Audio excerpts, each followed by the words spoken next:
Hey guys, it's your favorite sisters with the Confessions of a Reluctant Caregiver podcast. On the show, you'll hear caregivers confessing the good, the bad, and the completely unexpected.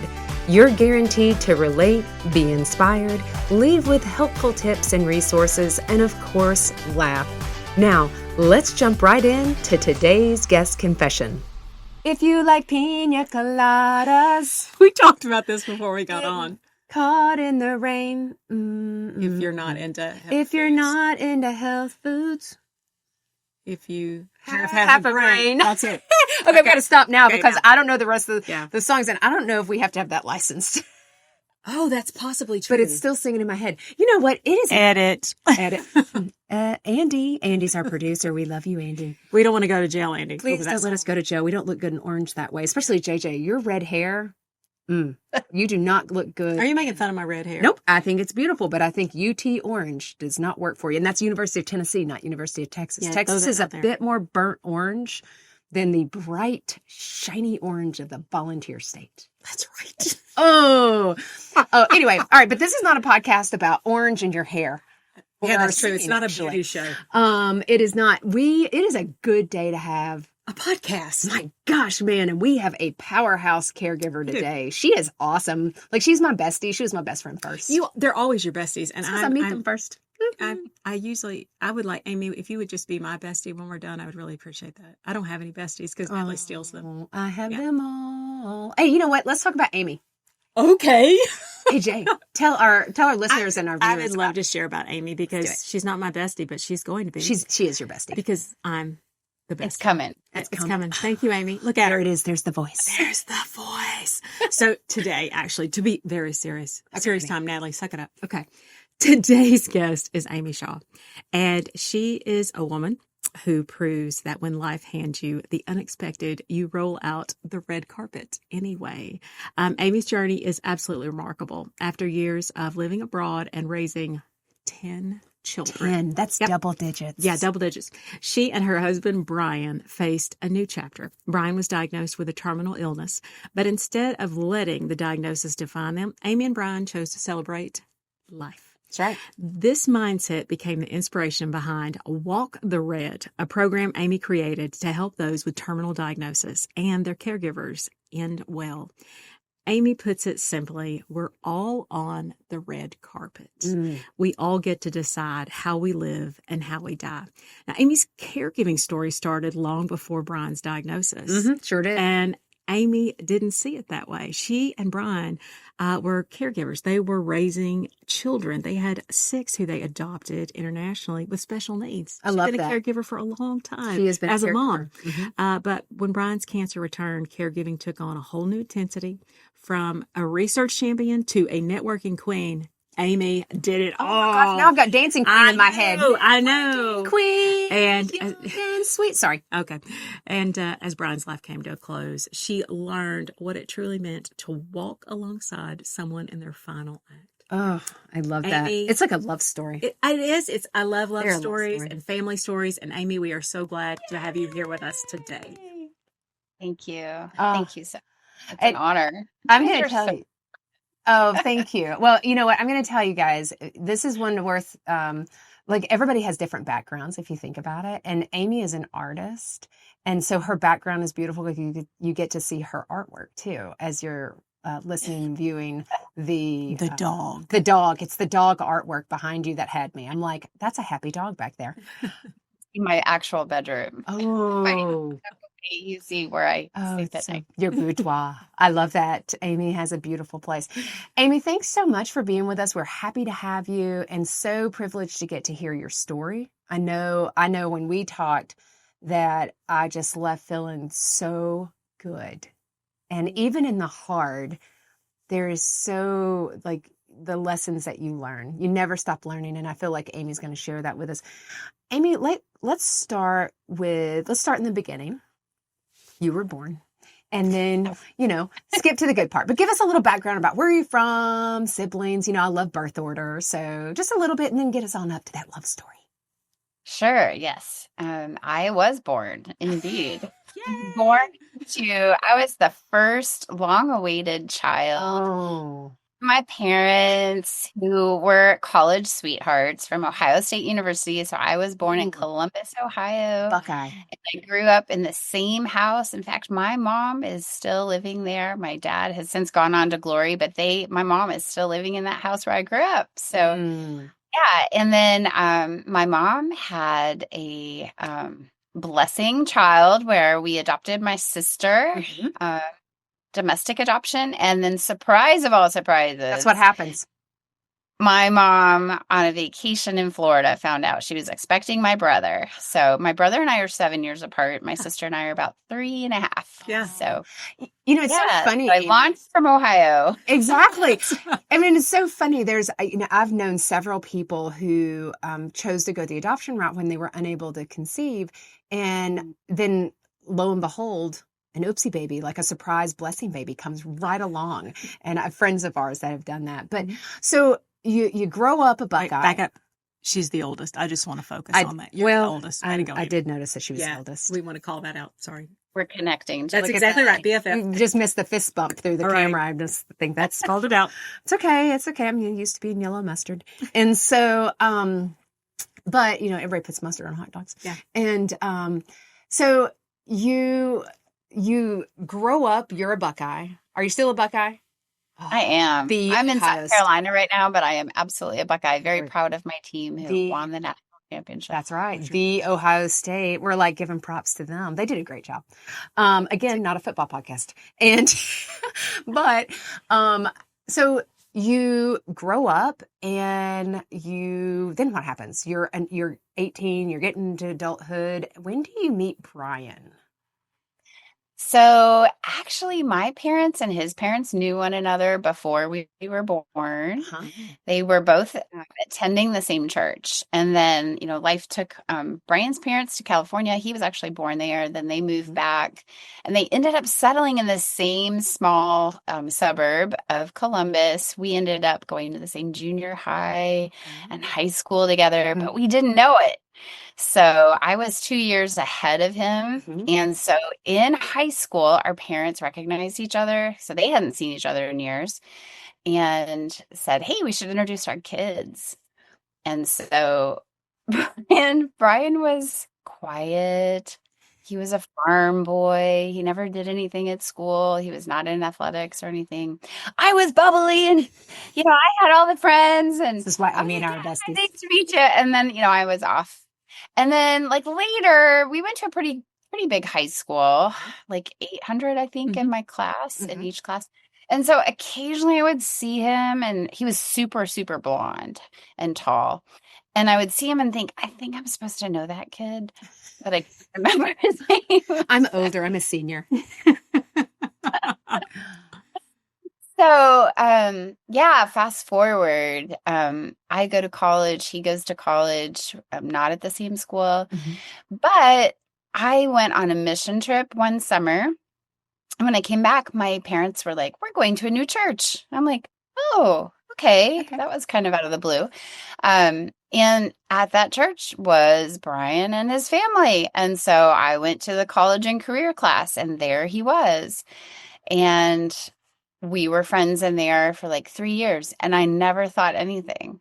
So that mission trip, I went to Haiti and he had also gone to Haiti. So even after we're back in our colleges, we wrote, this is pre-internet, we wrote letters back and forth to each other about Haiti, not having any idea we were each other's love. Oh, he is the love of my life, was the love of my life, still is. Yeah. And I was his, and we didn't know it. And so finally in 95, I was waiting on a visa because I was going to go be a school teacher in Indonesia and my visa kept getting delayed.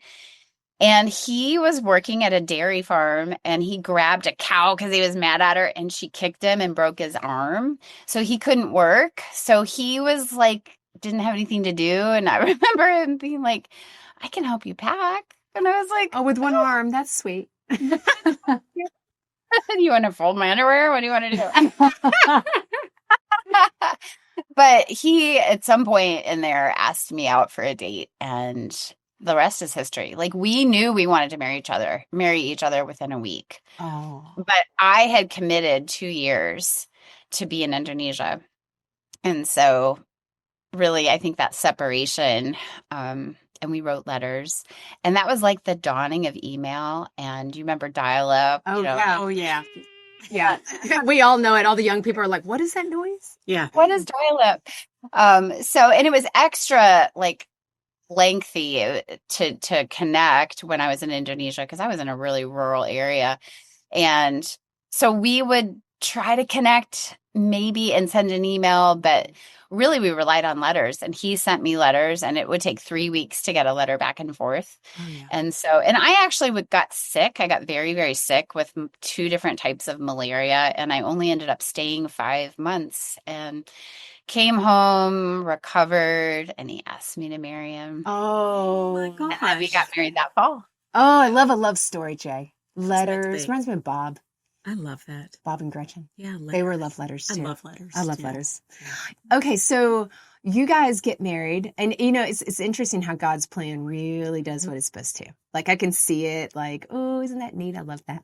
And so you guys get married, and you guys now, do you have, because you have 4 biological children, and then you have 6 adopted children, and you're mom to all 10, clearly.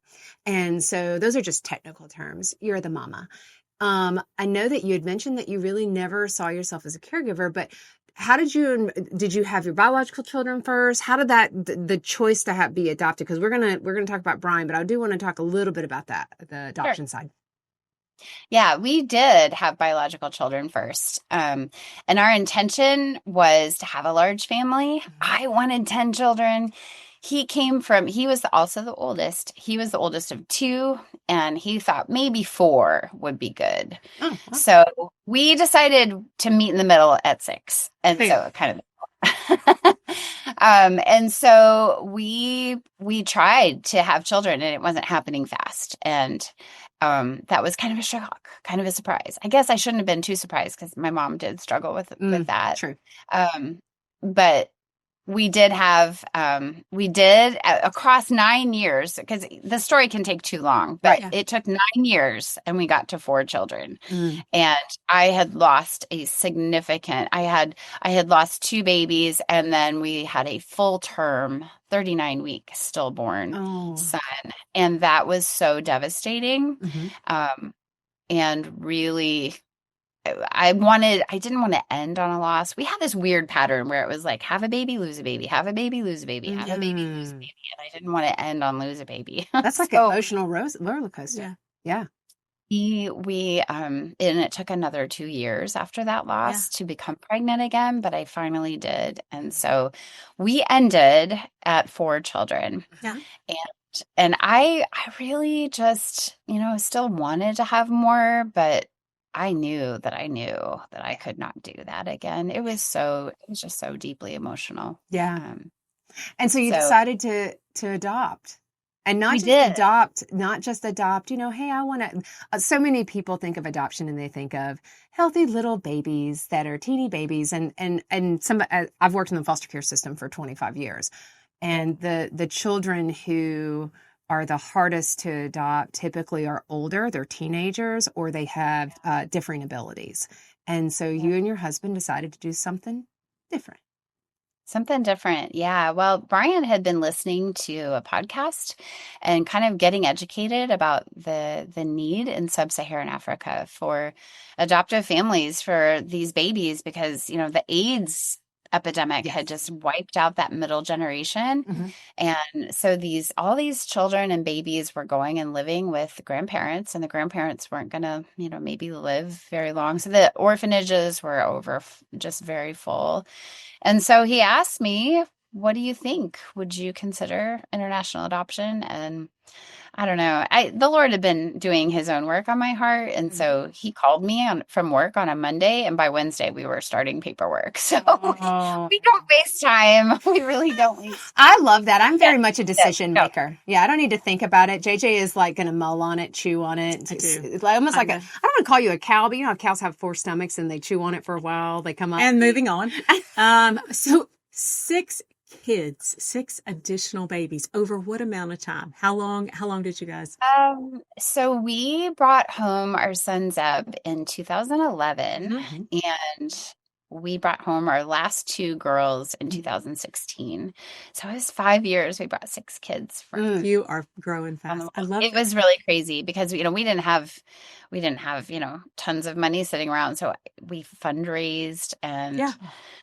that's really how my art got started because, well, I was always creative and stuff, and I always loved to paint, but I wasn't any good. And I started auctioning off art for one of our daughter's adoption fees. And I was really convinced that people were just doing this to help her come home. And it really wasn't very good. It really wasn't. Thank those So, people. We appreciate all those people that got Very this baby generous. home, this daughter home.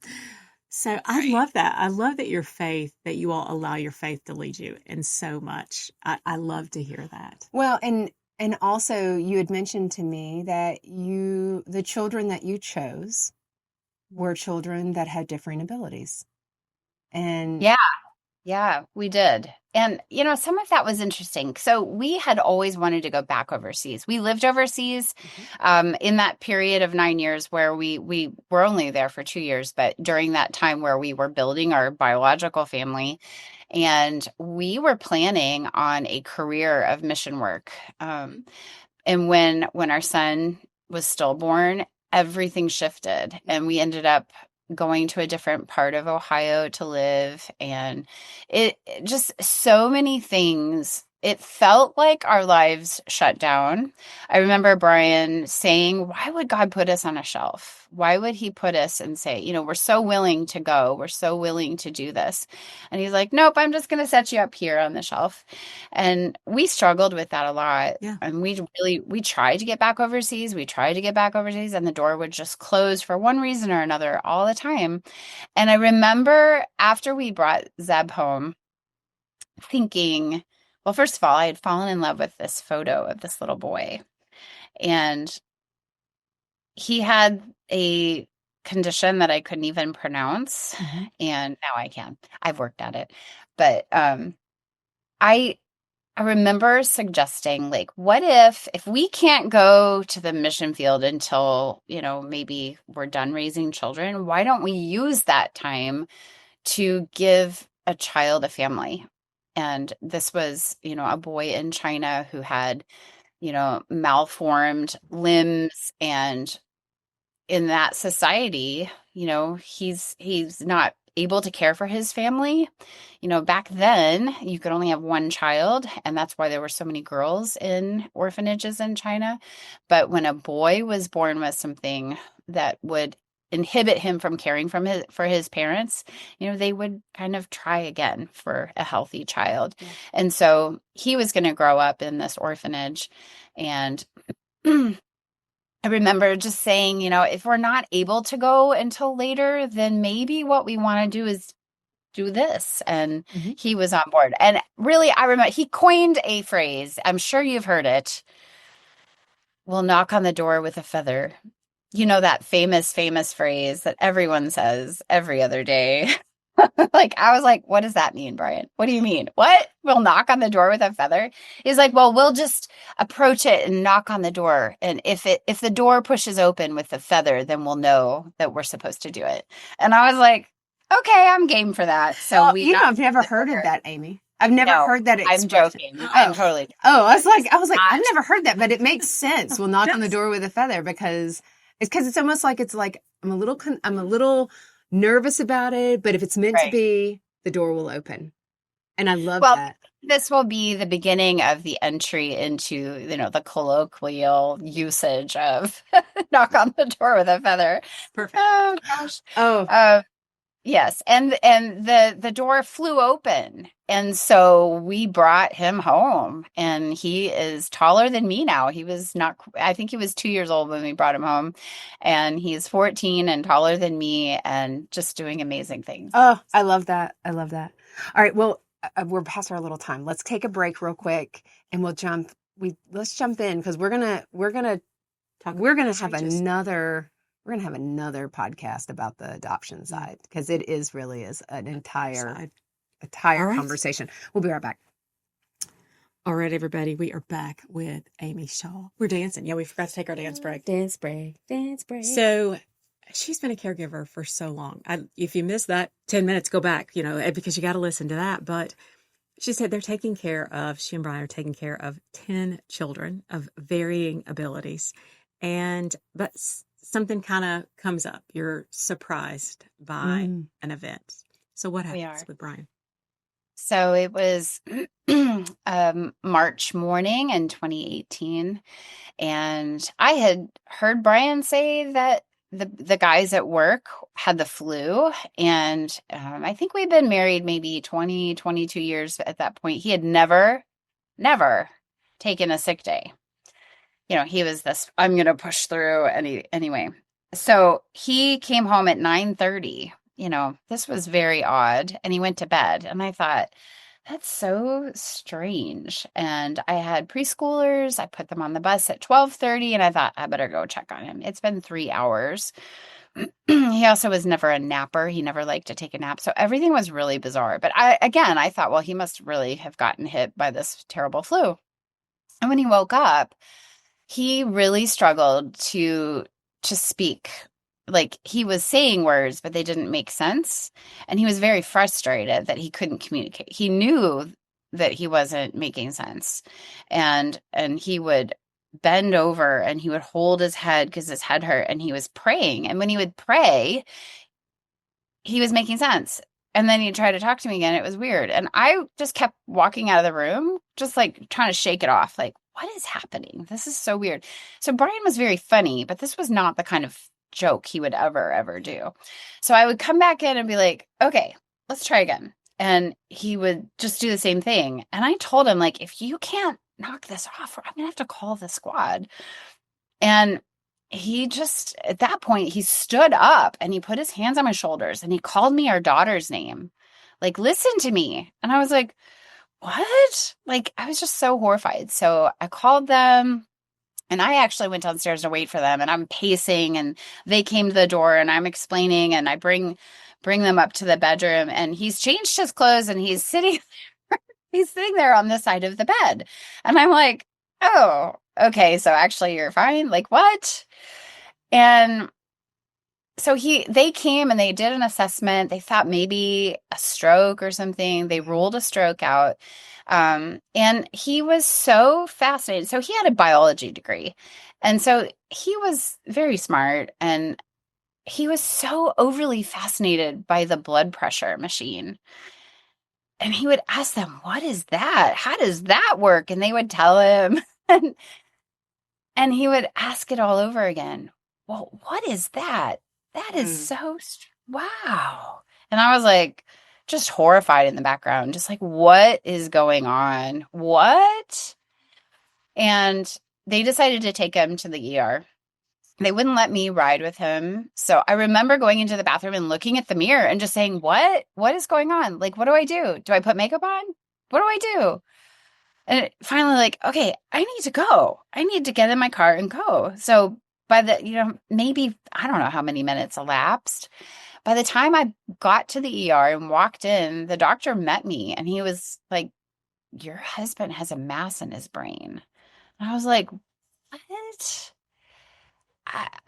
Just like the world stopped. Like, wait, I can't even, like, he was super healthy. He was always up early, exercising. I mean, he loved fitness and just life. I mean, he was an active person. He was so thin, he was muscular. He liked his cookies, but otherwise he ate healthy. But it was just like, what? And so they transferred him to a bigger hospital, but in between there, we called the kids out of school. And my oldest daughter was getting on a plane that day to go to Argentina, and she was going to go do some work down there. And I called her. She was in Columbus. We were about 3 hours away from that. And I said, hey, I don't know. I'm sure everything's fine. Dad's in the ER. Actually, I called her before I heard that there was a mass in his brain and said, I'm sure everything's fine. I honestly thought he was maybe having a mental breakdown or something. I mean, we had 10 kids. We had cow. We had a cow who just we had a 2-acre little hobby farm, and we jokingly called her the stress cow because Brian was so stressed about what if this went wrong or that. And he was getting up really early, milking her and all this stuff. So there was a lot of stress in our lives. And so I really just kind of thought he just kind of had a breakdown. So I told her, I think you can still go on your trip, but I don't know. And anyway, so she did not go. She came home and all the kids were taken out of school. And I remember our pastor met us at the emergency room, and he told me before the kids arrived, because I had a dear friend who went and collected all the kids and brought them to us. I remember him saying, you have the opportunity to shape how your children are going to remember this day. They're always going to remember this day. You have the power in how you share this with them. And I haven't thought about this in a while, but I so appreciate him saying that. And so we brought them in, and, I'm sure they were, very frightened. And why in the world are we out of school? Why are we at the ER? Why is mom, where's dad? Right. And so having to explain, and, we didn't have answers. And so fast forward, he was taken to another hospital. We were given some hope, maybe because we pressed for it, that maybe there was a 3% chance that this little mass in his brain that they were going to remove was just an abscess. Now, how an abscess would have gotten there, I don't know, but that was the hope that we clung to. And we had prayed, in all of our social media will remember that we were praying that it was just an abscess. And I was waiting through that surgery and thinking, okay, he's going to come out in 20 minutes and say, it was just an abscess, and we can go back to life. But the surgery went on and on and on. And he came out and he said, well, it was grade 4. And I'm like, what is grade 4? What? It was like, well, I thought it was only going to be grade 3 based on the MRI and all that, but it was grade 4. I'm like, what does that mean? He's like, oh, well, he has primary brain cancer. And I was just so like someone slapped me back and forth. And so we had to wait for the pathology to come, but he was right. He knows what he's doing. And Brian had the most aggressive possible brain cancer. And when they did the DNA of the tumor, he had the most resistant to treatment. And they said, if you don't do treatment, maybe 3 to 4 months.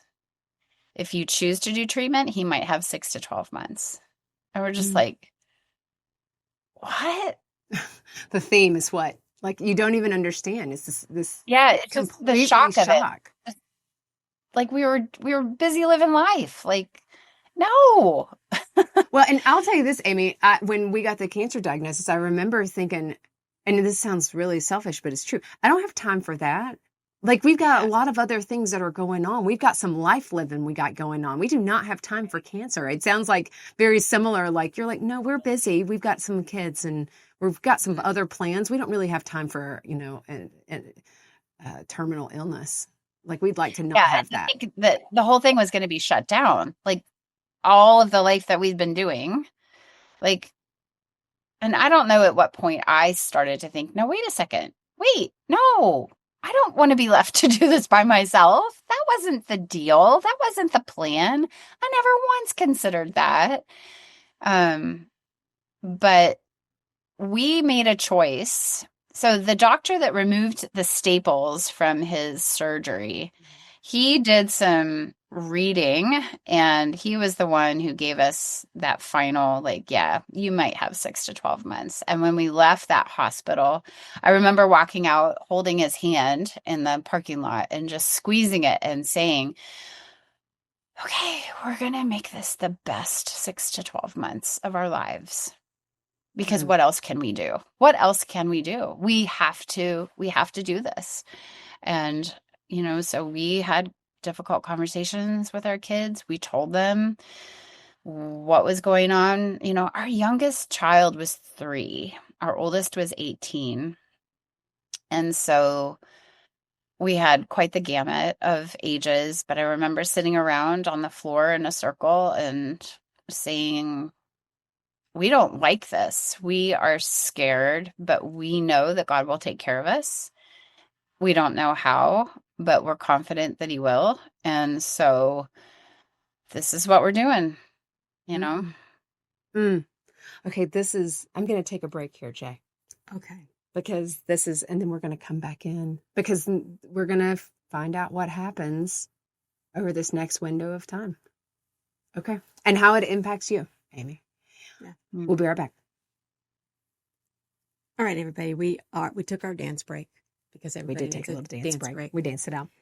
And we are on a heavy topic, though. We are. But Amy has this spirit about her that I'm sitting here in awe. I've not said a lot because I'm listening to the story. And, but we're back. They have gotten a basically a terminal diagnosis. But I guess her comment to her husband at that time was, we're going to make this the best 6 to 12 months that we've got, because the doctor has said, this is it. This is what we've got.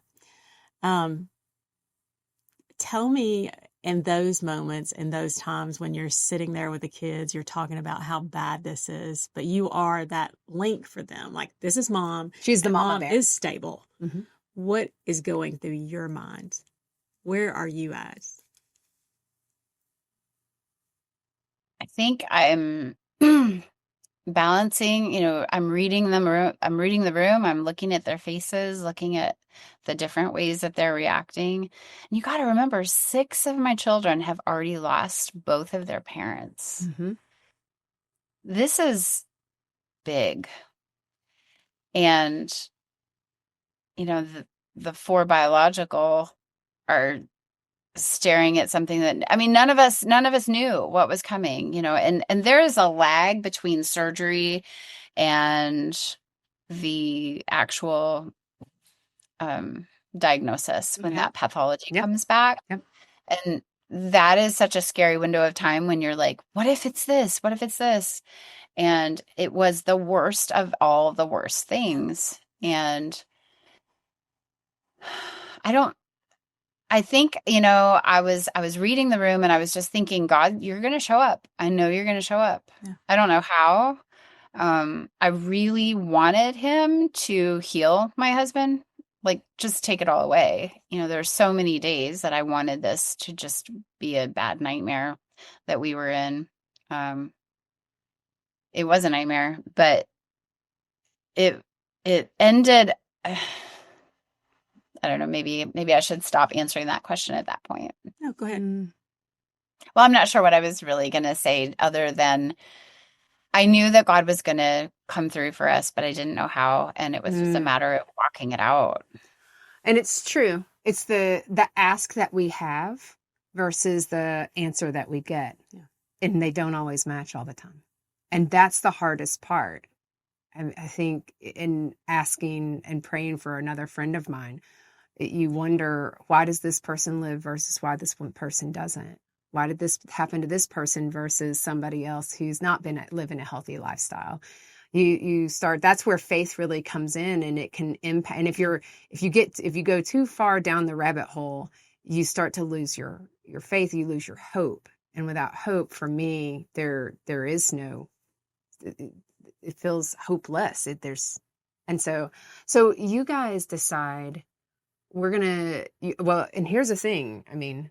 You're caring for him and you're caring for the children. And how does this, what's the impact? Because do you have moments for yourself? And what are you saying to yourself, really? Like, do you want to just run away and go hide? All the time. But no, seriously, I think, in the beginning, Brian was very able, and so first of all, spoiler alert, he lives 37 months instead of just 6 to 12. Showed them. And now, of course, we didn't know that. Mm-hmm. And every day we didn't know if that was the day that, the other shoe was going to drop or not. Because they always tell you it's going to come back. He ended up having 2 craniotomies. to remove the tumor, and then it grew back, and then both times they got 100% of it. I'm like, great, that sounds so encouraging. But the type of cancer that this is, you can't see all the fingers and all the cells that are spread out, and it's such a fast, aggressive cancer that it grows back. And there often is some time. I have a precious friends that they just celebrated their 10-year mark of when he was diagnosed. And I think it's less than 5% live to be, meet the 5-year mark. So he's really an outlier.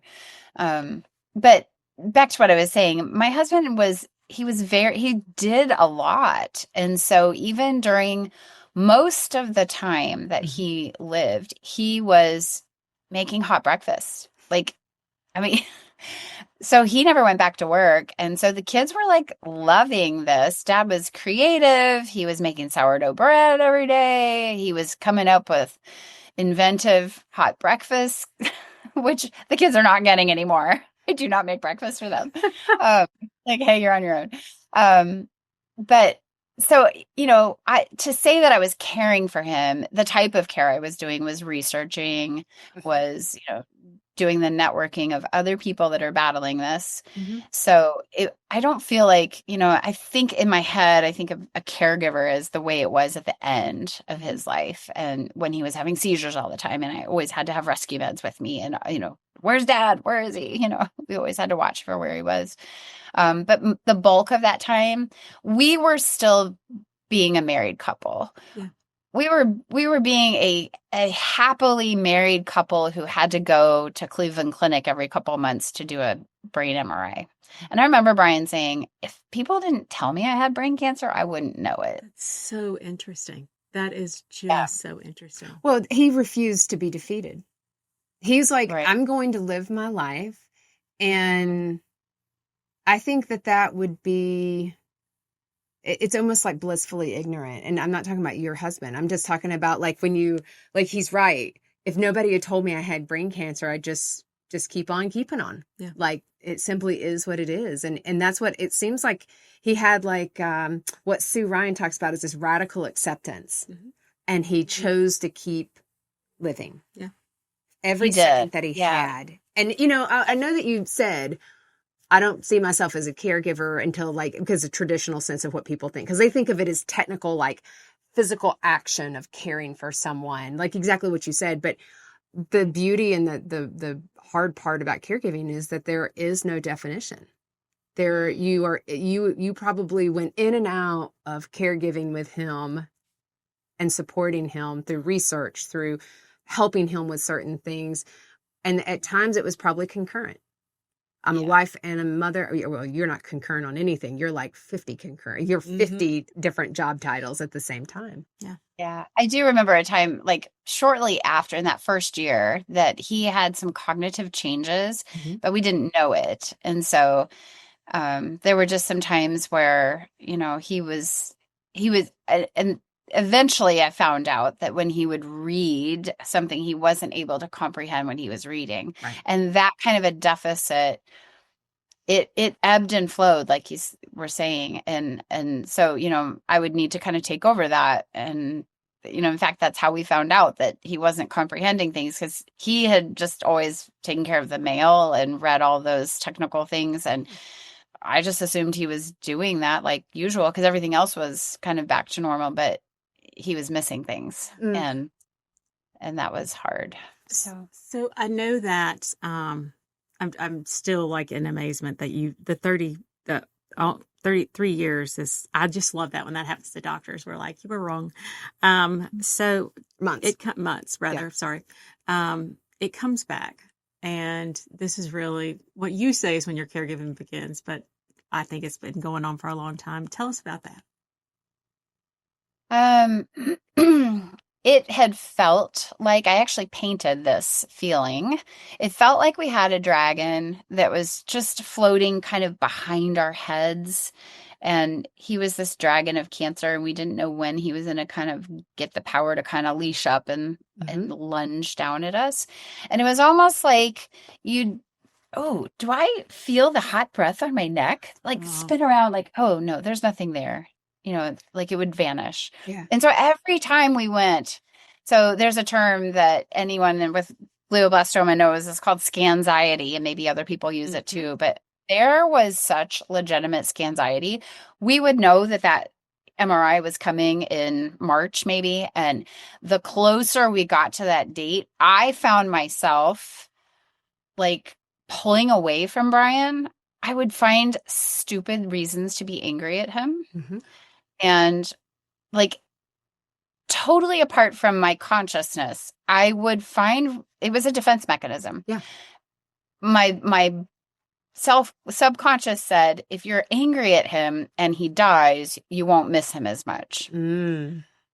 And so as those scans would approach, those MRI dates would approach, I found myself, just distancing myself, feeling angry.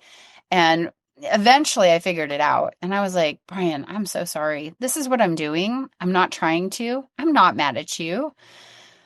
I'm scared, And so we would drive the 2.5 hours to Cleveland Clinic to have this thing done. And you wait through it and you have to wait to get the results. And they would be clear.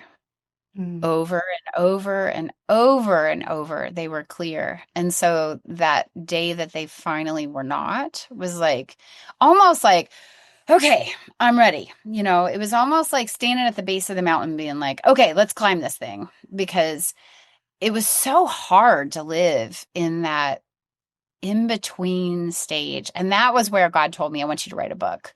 And I was like, yeah, I don't know how to write a book. And I'm a little busy right now. Have you seen what I don't know if you know what I'm doing, God. Really? did you see that? Yeah. Did you see what happened? But I do remember like thinking and praying through that. Like, no, I feel like it's important that I write, because I'm in this window. And that's what I thought I would call a book, something about between diagnosis and death, because that's such a hard unknown. You don't know how it's going to go down, but you've been told it's going to be bad. You've been told it's going to take his life. And you just like, how does this work? I don't know how this works. And so I thought it's important that I write now. And so I did a lot of, not a lot, I did some writing of emotion, like, and I did include those in my book. But I couldn't possibly write a whole book at that point. And, anyway, I was saying something that I wanted to come back to and I can't remember. That's okay. JJ has a concussion too. But no, it'll come back to you. It'll come back. I think this is, I can't even believe our time. Our time is like, we're getting towards the end of our time. And so I want to ask you about that, because, when Brian ultimately passed, he passed. When did he pass?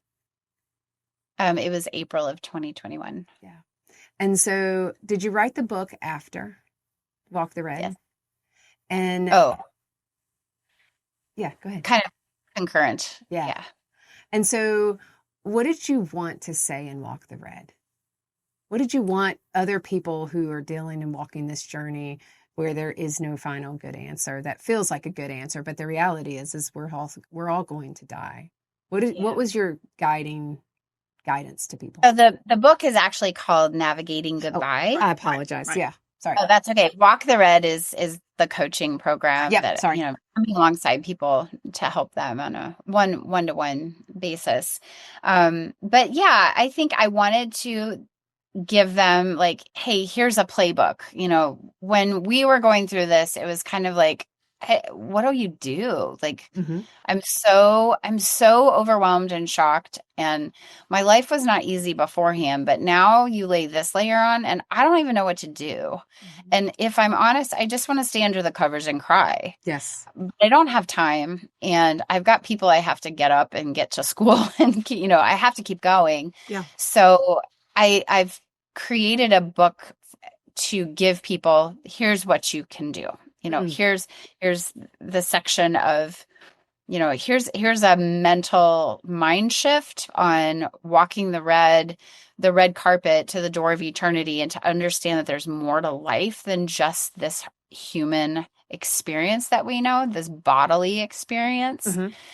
That impacted how we lived as well. And it's also, here are some shortcuts in the medical field. Here's some shortcuts about clinical trials. Here's how to understand clinical trials. I didn't know anything. Mm-hmm. I didn't know that hospice wasn't a button on my phone that I pushed, because everyone says, oh, we had to call in hospice.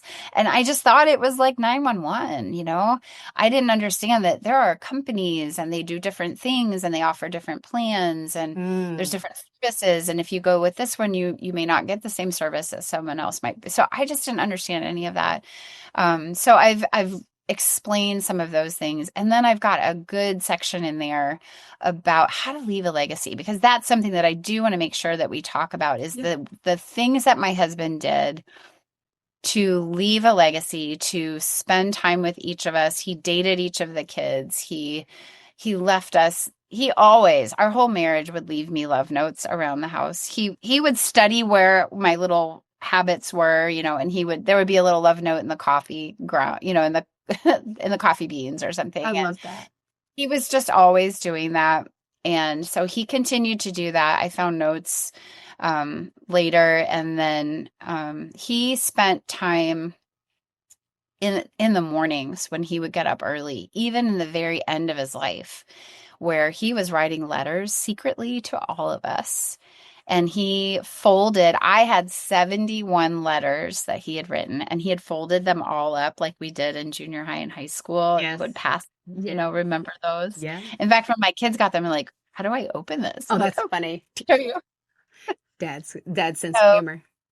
He did that. And then, some of the things that you think, okay, you're dying. What are those things on your bucket list? What do you want to make sure and do? And Brian was like, hey, I'm going to get everything. I am about to go to heaven and have everything. What do you want to do? I'm like, well, I'm going to go to Paris. So So that first year, Brian took me to Paris, and we essentially had a second honeymoon, and it was absolutely my favorite trip I've ever been on. It was so great. But he spent time one-on-one with the kids. He would take his phone and leave voice memos for the kids, like, hey, I'm at your track meet. I'm just so proud of you. I just want you to know, just stuff like that. And then we were blessed to be a family chosen to do a retreat with Inheritance of Hope. Mm-hmm. And Brian recorded a legacy video for the kids, an hour long. And that was just such a treasure. And then one day we were sitting in our bedroom weepy because we cried every day. That was part of it. And he told us, he was like, I'll do anything you guys need. I'll just do anything you want. And so my oldest daughter, Jency, she had been thinking about this. And so she took that opportunity and said, Dad, will you walk us girls down the aisle? I'm so sad you're not going to be there for our weddings. And I think she had something really simple in mind, but we did it really big. Our church helped us do this. They really are the ones that made this happen. But Jency wore my wedding gown. Annalie, my next daughter, wore my mom's wedding gown from 1967. And then our younger daughters were too small for wedding gowns, and so they wore beautiful white dresses.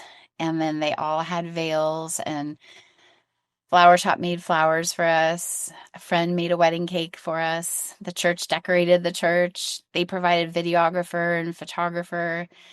And Brian rented a tux, and he walked each of our 6 daughters one by one down the aisle. And that was 9 weeks before he passed. So he wasn't feeling great, but his tumor where that cancer was growing was over his speech center. And so they kept saying, he's not going to be able to speak. He's not going to be able to speak, but he kept being able to speak. And it was such an amazing answer to prayer. But he prayed for each of our daughters, for their future spouses, for their weddings, their marriages. And all of those are recorded. In fact, my daughter gets married in 5 months from today, the day that we're recording this, at least. And so she's going to be able to play that video. and precious moments, bittersweet, but just such a treasure that we have those pictures. And it's not a typical picture to have a dad with 6 daughters in bridal gowns around him. Right. But that doesn't matter. Because here's the thing. It doesn't matter if anybody else understands it. They do. So we're going to do quick sister questions. And, I want to ask one before I do the last one. Yeah, go ahead. Because I see you over there crying. Oh, yeah. No, go ahead. I'd already heard this. I already did my cry. Oh, my God. Because I think it's the most beautiful thing. Because this is different than our normal podcast. Because the thing is you all really cared for one another. He really cared for you as much as you cared for the family. And it was you're such a team. And it's beautiful. Let me ask you this, because I asked you before, like, what tips would you give to people? What advice would you give to people who are caring for someone with a terminal illness? I would say, because you don't know how the end is. I used to lay in bed and worry about how I was going to do the end, because he was so self-sufficient for so long. Mm-hmm. And I remember a dear friend of mine was caregiving for her husband with ALS. And with ALS, you have to do everything for them. Mm-hmm. And there was a time that she mentioned brushing his teeth. And I don't know why, but that freaked me out. Oh, I'm going to have to brush his teeth?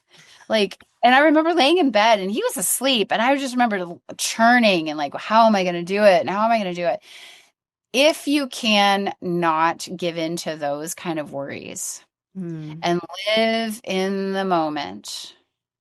Because here's the thing, when you get to those end days, you don't know how the grace of God is going to come and meet you. That's right. You don't know who. In fact, I was just thinking about this. I had people from our community volunteer to spend the night on the couch in the room where Brian's hospital bed was so that I could get some rest. And that was the last week of his life. Several women volunteered to do that for me. And, one was a nurse, but I don't think maybe they were all nurses. I bet they were. And they weren't paid to do that night watch. They just volunteered. And I couldn't have anticipated that. Mm-mm. I could have lost a lot of sleep, a lot more than I did. So my advice would be, you don't know how the end is going to go down. So don't spend any energy, any emotional energy. And you just have to be disciplined and cut it off and say, nope, I'm not allowed to think about that, and live in the moment and celebrate the moment and do what you can do with what you have, and I think about people. I've had somebody tell me recently, we're just hoping that he can live long enough to see our son graduate. And I thought, maybe in the same way that Brian wasn't there for our daughter's weddings, maybe the son needs to put on his cap and gown and take some photos with his dad, make memories while you can. Yeah. Go ahead and do it now. You don't have to wait. Yeah. Jay? I start usually the story of my mom and dad because I always say it's a love story. So tell me, in the time that you and Brian had, because I do believe there's so much love in your story, tell me what in that time you learned about love and preparing for that end. Like, tell me what you would share with somebody else in spending those final days together. We did really love each other deeply, deeply. And in the beginning, I was so disappointed that love was over and marriage was over. And I remember thinking, my marriage is over. Like, it's so sad. It's so sad. And it was my mom who said, no, Amy, you completed your marriage. Like, your marriage vows were until death do you part. You completed them. And boy, have I hung on to that. That is such a wow. That gives me cold chills. You completed it. You completed it. That's we wonderful. Completed our marriage. Yeah. And did the hard. I'm sad to think that there's not marriage in heaven, but there's a good reason for it. I don't understand it, but I know that I'm going to be with him again. And that's a huge part of my hope, is that this isn't over. I remember when we buried his body and everybody was there, and I was like, hey guys, this isn't the end. That's right. He doesn't stay here forever. And when I made that tombstone, and you always try to make it a little bit lighter, like, well, it's not like this is carved in stone. Like, okay, well, actually it is It's carved in technically, stone, but it is still a temporary thing. Your tomb, your body being dead, I mean, for a believer in Jesus. So yeah. if you don't have faith, then it is a different story. But according to what I believe, this is a temporary holding place, and it's all going to get a whole bunch better really fast. And I just have this tiny little window of time. And that's really what's motivating me now is I have this tiny little, I mean, I'm in my 50s. I don't know how long I get. I don't know, but I have this tiny little time that I can influence the world, and I can spread hope and uplift and carry. Like that's all I want to do. Because it's all going to come. Like, all this good stuff is coming, and I can't wait. It's going to be amazing. Oh, I love that, Amy. I have one last question, and it always ends on a light one. It's always a light question. What is your favorite guilty pleasure? What is the one thing that you do for yourself, just for you?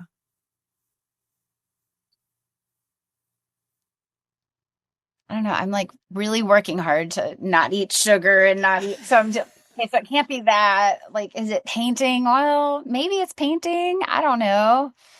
I love hot baths. I really love a good bath. Our sister loves it. I swear she is a prune. She was a prune in another life. Yeah. And so, not a prude, a prune. A prune. She was a complete She's red wrinkled. Yeah. But not wrinkled like that. No, yeah, just wrinkled from just relaxation. Amy, thank you so much for being with us. My gosh. I mean, I have all my wisdom. I'm sitting here like, live in the moment, leave a legacy. The dating, like, the kids. Living here, inheritance of, and in the organization, Inheritance of Hope.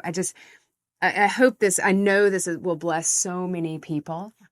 And whether the person that you're caring for has a terminal illness or not, the lessons that you've learned have nothing to do whether the person is going to pass or they're going to live, because that's the thing Jason and I have had to do.